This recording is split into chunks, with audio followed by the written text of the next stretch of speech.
Hello, hello! Magandang buhay kakusina! Ngayon po ay magluluto tayo ng pinaputok na bangos. Kung hindi ka po nakapag-subscribe at nakapalo dito sa aking FB page, pakipalo nyo po ako at pakisubscribe. Lahat po ng ingredients natin, paki-screenshot nyo na.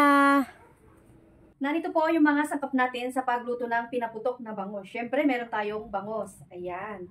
Nilinis ko na po ito. Tapos po, kailangan natin ng sibuyas, tsaka 2 kamatis. And then asin, tapos paminta. Kasi wala po tayong daon ng saging, kaya ang gagamitin natin ay foil. Tapos kailangan natin ng liquid seasoning. So ito po yung mga kakailanganin natin. Hiwain muna natin ang sibuyas tsaka kamatis. Parehas lang po ang size ng paghiwa ng ating sibuyas tsaka kamatis. At kung wala ka pang ulam ngayong araw na to, nako, try mo na to, beshi. At talaga namang babalik-balikan mo ang kanin sa ulam na to. Masarap din itong pampulutan. Ngayon naman ay titimplahan natin ng asin, paminta.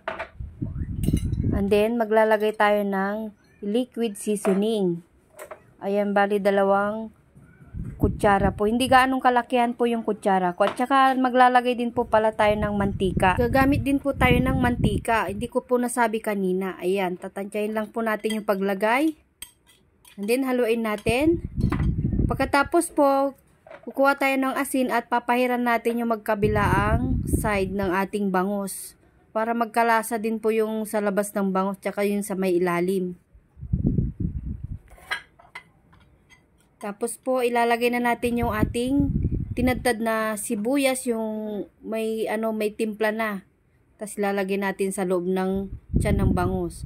So ito na siya, naman guys. Po, ipiprepare natin yung ating foil. Dito natin ibabalot yung ating bangus. Ayan, pagkatapos po, babalutin na natin yan. Tapos isi-secure natin, kailangan di lumabas yung mga sauce nun sa ilalim niya para mas malasa yung ating bangus. So ito na siya, guys. Ngayon naman nagpainit na ako ng grilled pan. Nilagay ko na yung bangus natin.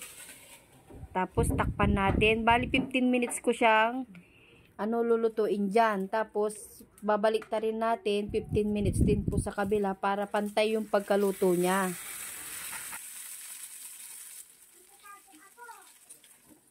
Bali 30 minutes ko siyang niluto. So, ito na siya, guys. Pinalamig ko lang muna siya ng kaunti, saka natin siya bubuksan.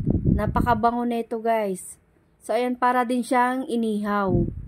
Ayan. So, ayan po, kung hindi pa po kayo nakapag-subscribe sa aking YouTube channel, pa-subscribe naman po ako. At meron din po ako FB page. Papalo nyo na rin po ako. Tara na at ihanda na ang meron kanin. Din tayong sausawang kalamansi, toyo, kamatis, tsaka sibuyas. Marami pong salamat sa inyong panonood. Sana nagustuhan nyo muli itong ating video. Hanggang sa muli po. Bye!